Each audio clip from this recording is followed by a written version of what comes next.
guys, welcome back to my channel. I know it's been a while, so it's like I'm an ancient person. I don't know how to use YouTube, but I do use my camera, but I'm here. No, I've been MIA. Life has been lifing, and we're rounding up to the end of the year, but there's a lot to talk about. I'm getting a lot of messages about do I do kind of mentoring and just kind of asking questions. You guys want support, you guys want help, and I am working on that, and I'm definitely putting an event together in January. And my little community, you guys, I love it and I appreciate it because there's value in this industry and what we're trying to do, and there's value in you as well in terms of where you want to go in your career. And if I can do a little bit to help you, just give a bit of insight in terms of what I did, my lessons, anything like that, then I feel like I'm doing something. So I appreciate that. So if I am taking a while to reply and get back to you, please do bear with me. Life has been extremely overwhelming, and sometimes you just need to kind of pull away, get your ducks in a row before you come back. So I'm just not on here chatting BS for you guys and wasting your time. I want to make sure every video is of value and things like that, but I'm here. Hi. So it's a bit of a catch-up video. And a lot of you guys have been talking about either you're studying or you're looking for a job or you're transitioning. So I thought this video would be great to kind of tell you about my first job, how I got my foot in the door and that transition from internship into my first job as a marketing and PR assistant, and what that job entailed. So it paints a bit of a picture. So I guess let's get into it. So as you've heard from my previous videos, I've interned in many places. I kind of gave you a bit of a quick journey, but I wanted to kind of break down in terms of what my first role was, what I did, and the skills that I acquired, which was a foundation. And it's funny, looking back, like, I can say this now, but I hated that job. To be honest, I hated that job, and I don't know if it's because of like the immaturity of obviously being young and naive and expectations I had of what the first job is going to be versus like what it is. But there were valuable lessons, and I guess to say you need to definitely do not despise small beginnings. Like, I'm saying that now, even a white flag, do not despise small beginnings, because it really can lead to something. And I guess back then I was so eager, I just wanted to rush the process and get to a place where I felt validated, and that's not the right mindset. So I definitely wanted to take you guys back and talk to you about what I did in my first job. And what I was doing and how I got to where I got to. So we're in my bedroom. Hi. And I guess we can just get cozy, grab your drinks, grab your water, grab your wine, whatever time it is, wherever you are. Yeah, and I'm just gonna talk, rant, give insight, share my story, and hopefully you guys find this interesting and useful as well. Yeah, I'm actually like going out after this. This is why I'm in this top, which is from Meshki, and these bottoms are from Mango. I love those brands. I'll link the trousers because they're actually on sale right now, and also this top as well, so you guys can copy it as well and we can look cute together. So let me get into it. I'm just gonna get cozy and talk to you guys. So I was, oh my god, I have to tell you this. So I had an internship and I worked in a PR agency, and I worked in PR because I couldn't get a marketing internship. That was in 2012. So, oh my god, that's like literally like nearly 10 years. Wow. Anyway, it was just so hard then. I think now there's way more marketing internships and a lot more like programs that companies are offering. And maybe I should actually do a video on programs and different things like that. But anyway, let me focus. And I just couldn't get one. So I was just like, maybe I should get into PR. And at the time, The Hills was on, Laguna Beach was on, and that was like, oh my god, that is what I want to do. It was just seeing like a girl go out there, work in fashion, but you're not a designer, especially if you love fashion but you don't want to design clothes, or you can't design clothes. I can't draw to save my life, but I love looks, I love pieces, I have the eye, but that's not my area of expertise, so I'm gonna leave that to the designers. And also I have a really business savvy mindset, so I like to put pieces together and build like a whole overall vision. And when I understood what marketing was, I was like, I really think I can lend my skill set there. So that really kind of sparked my interest in it.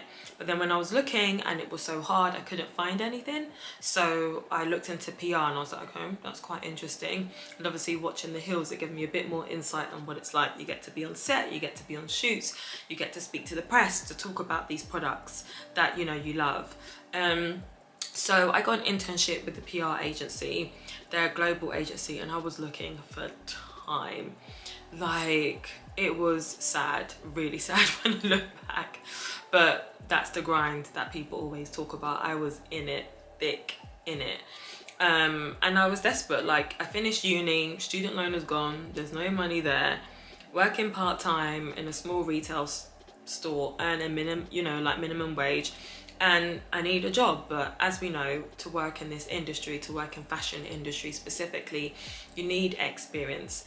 And a lot of these companies didn't offer any paying internships. So it was like, how am I gonna work for free, but get on the train to go to central London and work in these places? It's just, there was no way. You know, I don't come from money, I come from humble beginnings. Both my parents are working class. They migrated from Nigeria, shout out to my Nigerians, and moved over here and dug it out and worked their ass off. So that's the bread and butter that I came from. So that is the approach I had as well.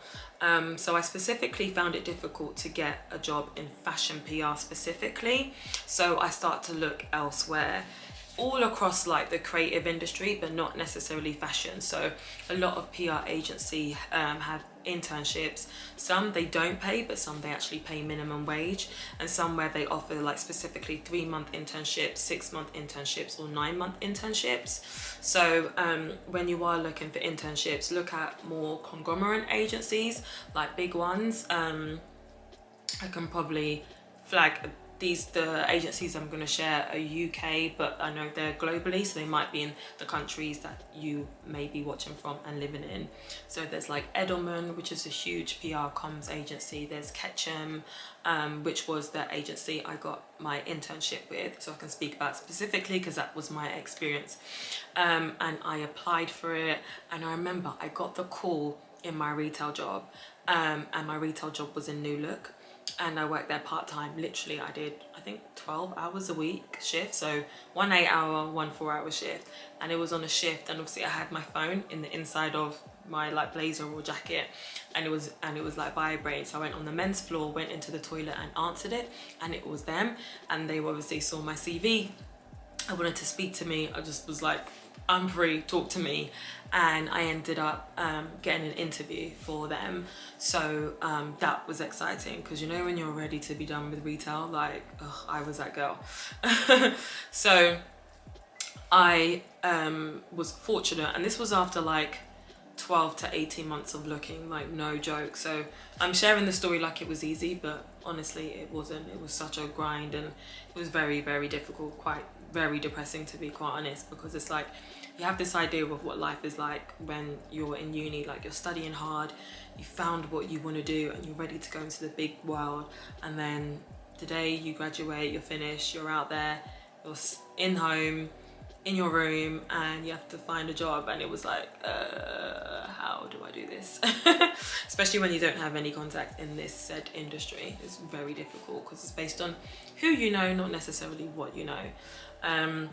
So luckily, after all that time, I got an internship, and actually it was a 3-month internship, but I guess the person that was in the internship placement before, I think got a full-time job. So this was gonna actually end up being a 5-month internship, because I'm doing the remainder of that, but then doing the full 3 months. So I was able to do 5 months, which was great. So again, more time on my CV, more experience. So I worked in an agency, and the clients that they had were not fashion. So they had Philips, so you know Philips, iron, like electricals, beauty and personal care electricals, Shivers Regals, which is a whiskey, had P&G. P&G was a big account, so Procter and Gamble, which is obviously a lot of beauty, personal care as well. So they were like the main accounts, and Lloyd Grossman, which is tomato sauce. So a wide range of clients, so not necessarily fashion, but sat across beauty, personal care, and food, so within the FMCG remit. And I'll put what FMCG means.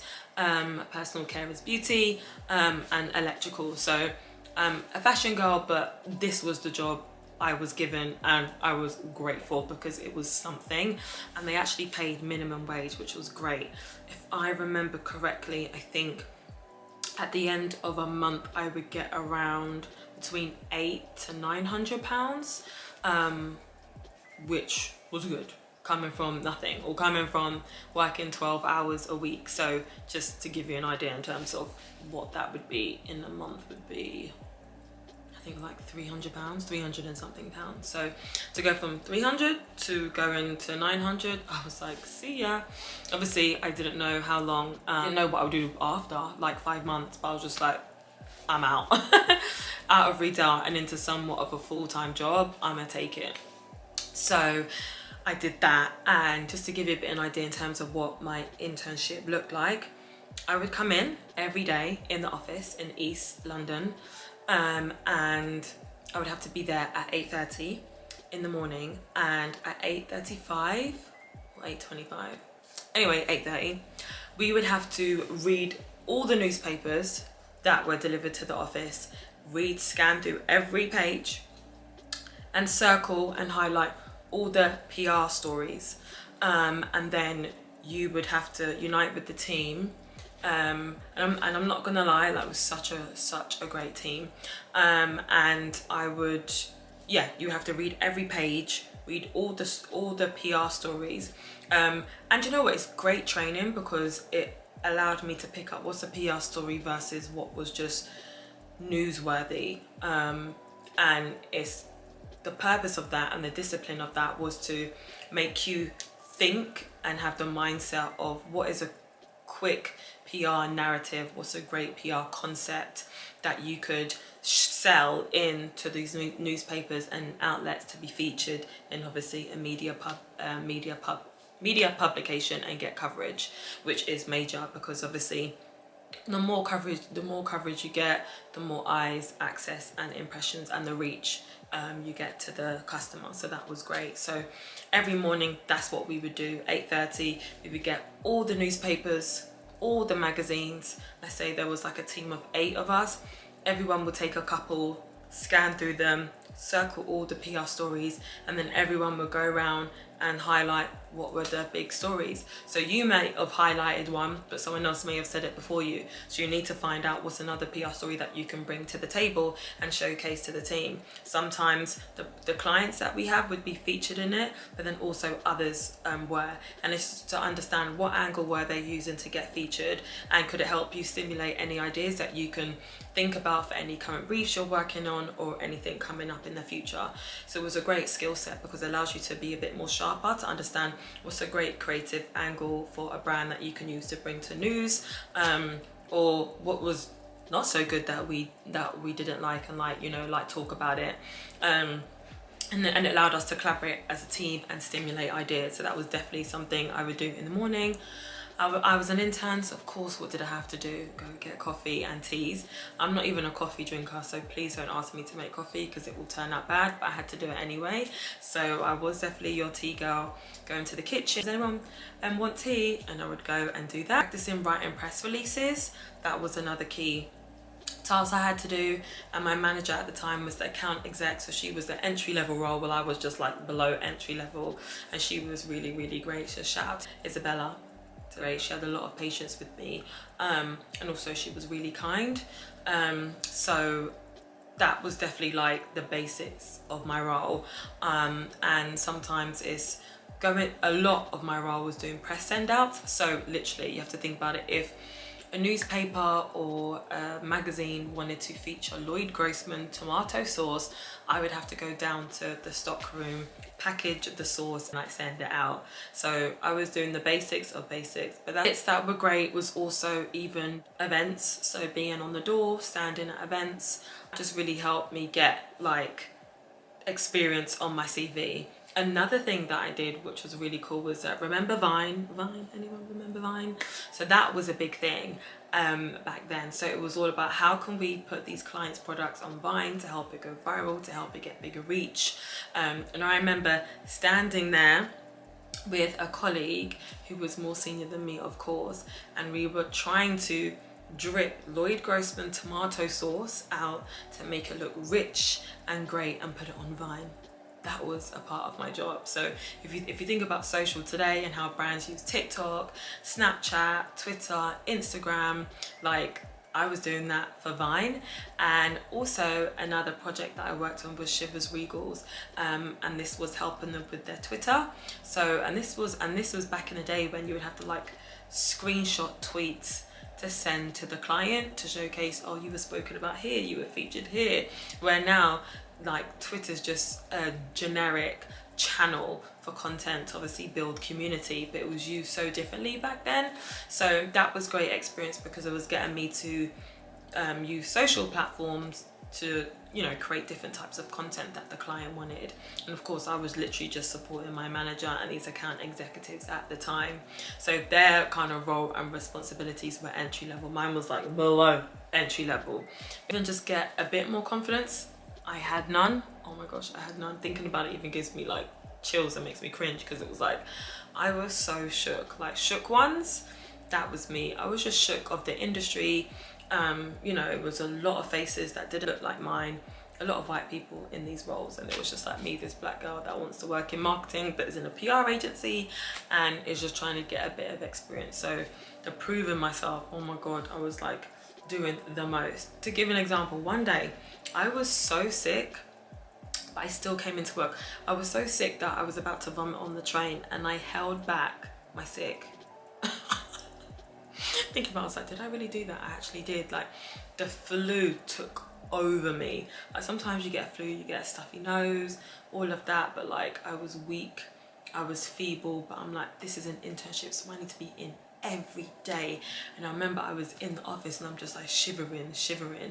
I think my manager knew and she was like, just go home.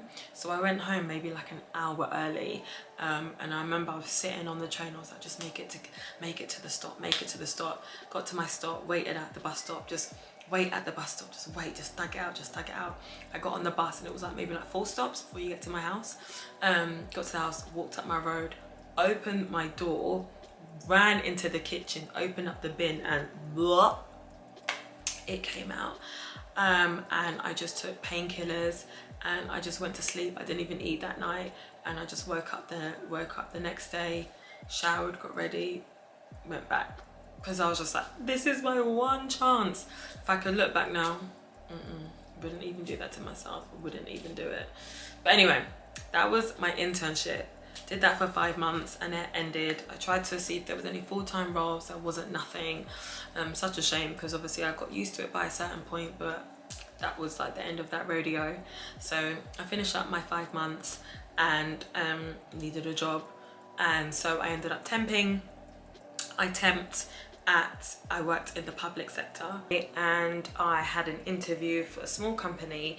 They were super small and it was a beauty company. And the brand actually is an American brand, but they just obviously had like a subsidiary here in the UK. And the company was owned by a B2B company, which is a business to business company.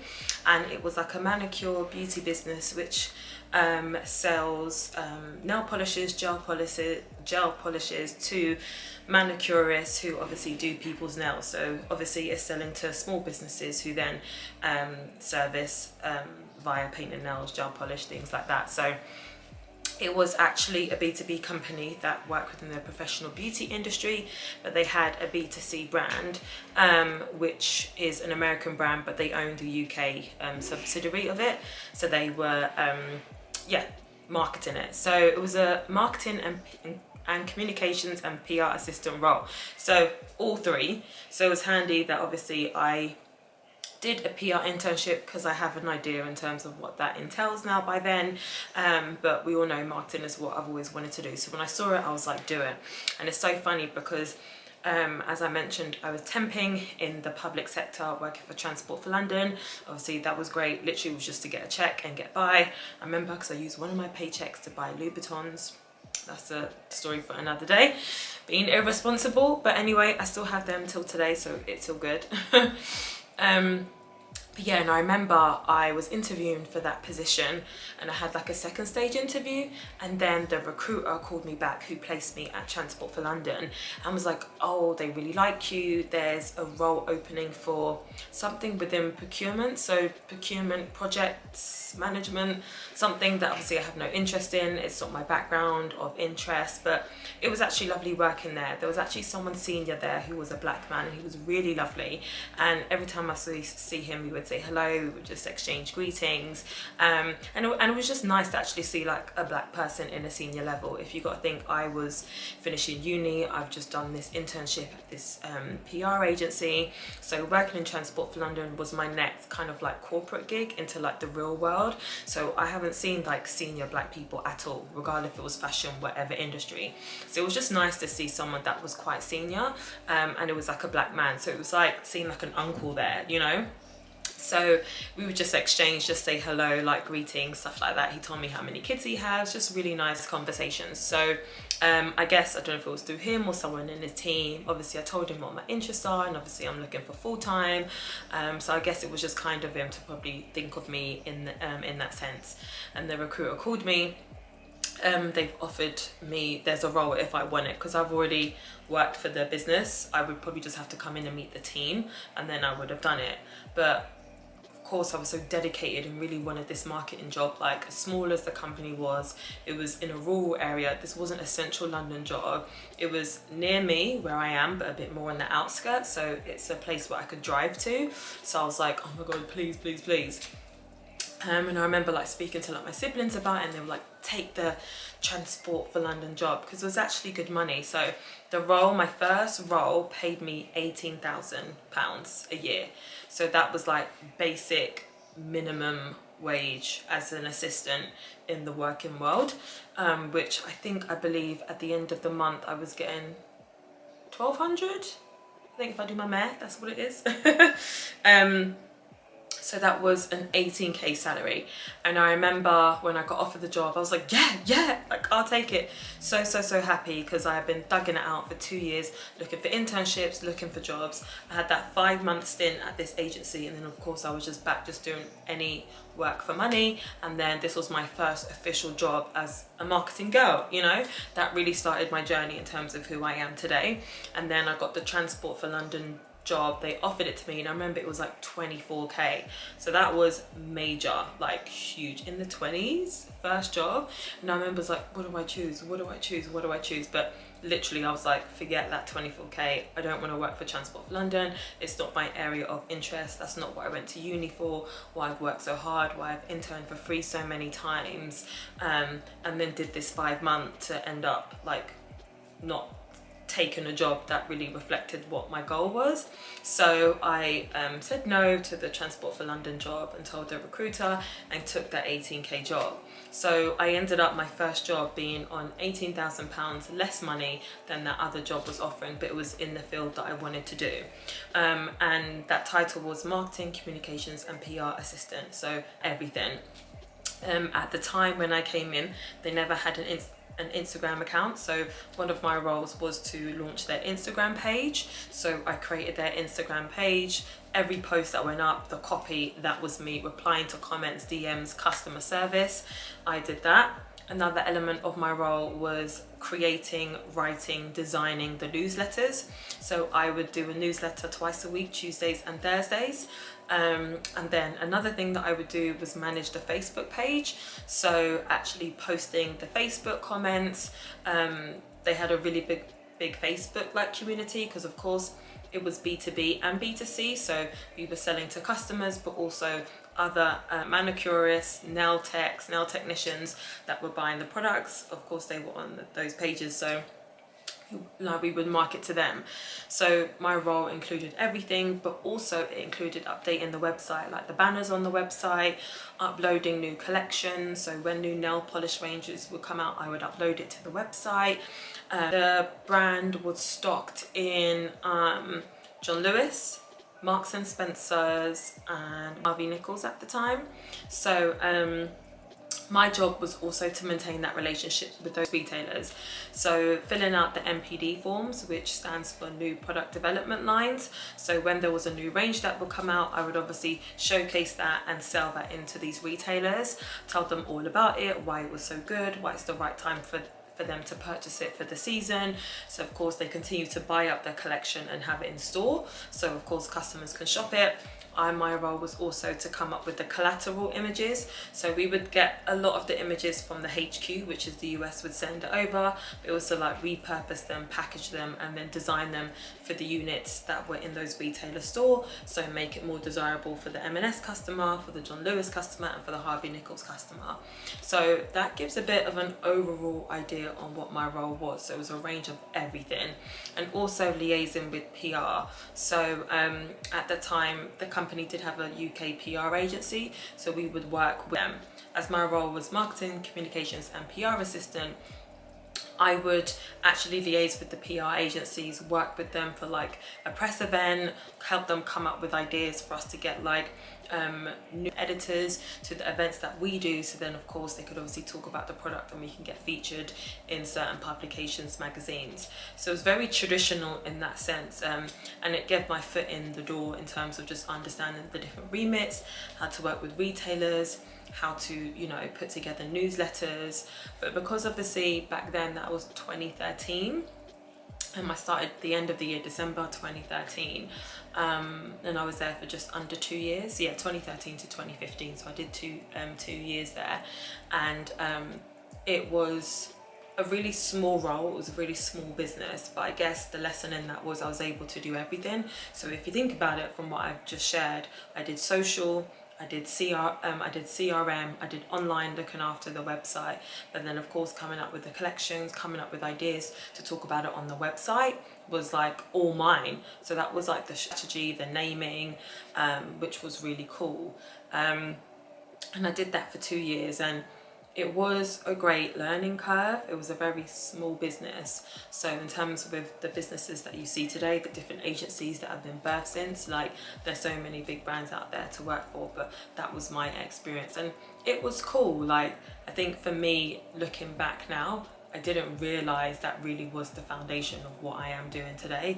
And it is a reminder not to despise small beginnings, because I know when we look on socials, when we look online, everyone wants to work for the big guys, the big global brands, to work on these cool projects. And you will in time, but also if you do get an opportunity and it's a small company and it doesn't sound as glamorous as others, if you can, do take the opportunity, even if it is smaller pay, because the skill sets that you're going to learn is going to be immense.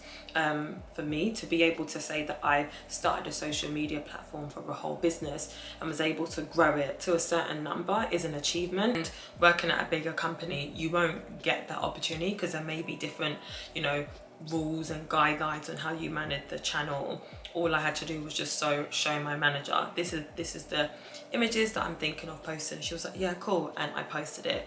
Because they had never done it before, there was no blueprint for them to follow, so all my ideas were opportunities. So there was no harm for us but to try. I reported into the head of marketing at the time, and I worked on the B2C side, which was the brand that was strictly sold into retailers. And my colleague had the same job title as me, but she worked on the B2B side, so the B2B side of the business that really marketed to other businesses, which were the manicurist, nail technician. And sometimes we would kind of swap or collaborate on both sides of the business when there was a lot of stuff going on, but I was more the B2C side.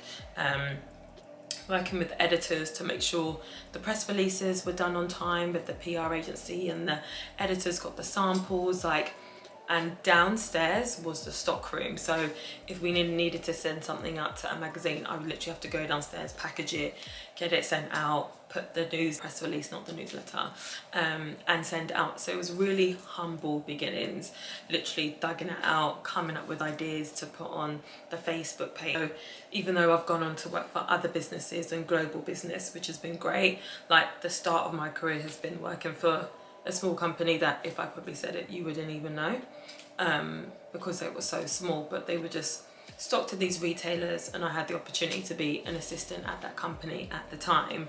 Yeah, and that kind of gives you like a background in terms of what my first job was, what I was doing, and I covered everything. So it was so funny then, because when I was going for job interviews, because my degree was in marketing and media communications, I had interned a lot in PR, and then this job was marketing, communications and PR assistant. When I was looking for new jobs, when it was ready for me to move on, coming up to that 2-year mark, I would go to job interviews and I'd be like, so what do you want to do, marketing or PR? And I was just like, well, I can do both. So at the time it was kind of confusing, because I did a lot to get somewhere, when it was about kind of moving on to like the next job or the next role, I felt like I was in a position where I had to choose.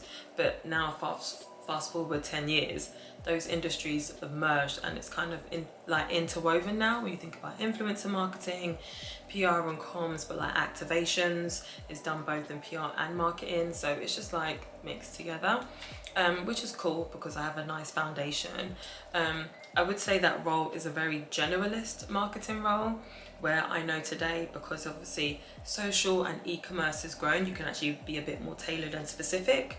And I'll definitely get to that in another video to like talk about it. But I would say the basis and the entry level point for me getting into my first job was a very generalist role, because I did everything. So, which is great because it put my feet wet in different areas, and I didn't feel like one was better than the other. It's not as if I preferred social over doing the CRM or doing the online, like doing all the marketing for the website. I kind of liked a bit of all of it. One thing, the strengths that I did like was it stretched my creativity and thinking. That's why I would say I'm more of a strategist in a sense, because I like to piece pieces together and build like an overall vision and manifesto, so to speak. But then I also do enjoy the execution, so coming up with like the full event with the PR agency for this event that we did, or working with the retailers to come up with an idea of like the look and feel and how the product would look in store. So that was basically like everything that I did, which I would say is the foundation for quite a generalist marketing role. It was definitely a few years on to it became more specific, where I would say my specialities is more campaign management and 360 activation. And there's different like strategies and skill sets that you learn within that role. So yeah, that's what I did, and I'm grateful for it. I had done that role for so long, it felt so long. I know it's just 2 years, but there was no progression. And as an entry level, doing the same thing for 2 years is redundant. After a while, you want growth, you want change, you want to be able to progress. And this role didn't give me that. I did ask, I did champion that, but there was just no room. But what else is there for me to do? So doing this project was a nice outlet for me to stretch myself, build my confidence, build, you know, contacts and like network. And it was great because I thoroughly enjoyed it and I don't regret it. And I think the lesson is to where you can stretch yourself, go forward and do it. Of course, make sure that your 9 to 5 is not implicated like I did, which is a lesson I had to learn, and being able to separate the two and making sure that you don't bring your fatigue to work too. At the end of the day, you have to be professional and you got to show up in it. Show up, do your work to the best of your ability, and when it's time to close your laptop and like move on with, you know, the rest of your day, do so.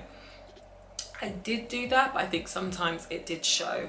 And I remember one time my manager was like, "You're not happy here, are you?" And I was just like, no. I was like, to be honest, I was like, I want to do more.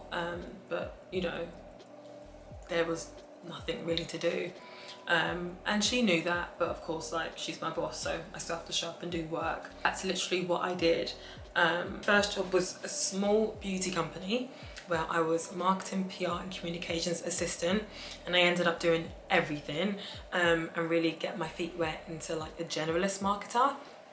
which was great. I enjoyed it for the time that it was, but I always knew that it wasn't enough, and I think I felt like this a few times in my career, which I think symbolizes something bigger, which I'll definitely be talking about. But that was my first marketing job, and how I transitioned from an intern into a professional entry level into the creative industry. It was in a small beauty company, and I did everything, and it was really cool, even though the fatigue did kick in after some time because there was no room for growth, and the pay was low. When we look back, that's a low paying job. 18k to do marketing, PR and communications, so I did a lot in one check. But of course I was young, I was naive, I just wanted something, and that job did give me that, so I am still grateful. Even so I hope it gives you a bit of background in terms of my job, in terms of my first full-time job as a marketing professional in the creative industry. I hope this has been useful, giving you a bit of insight in terms of what I guess a generalist marketing assistant does, as well as PR, comms, everything, and just to give you guys a bit of insight in terms of my career and what my life has been like as a marketing girl in my career. Stay tuned for more. Please like, subscribe, hit me up on Instagram, DMs, email me. I've been chatting to a few of you. I know I need to catch up and speak to more of you, and hopefully we can do so. But I'm gonna head out and have fun. Have a good time, guys. Bye.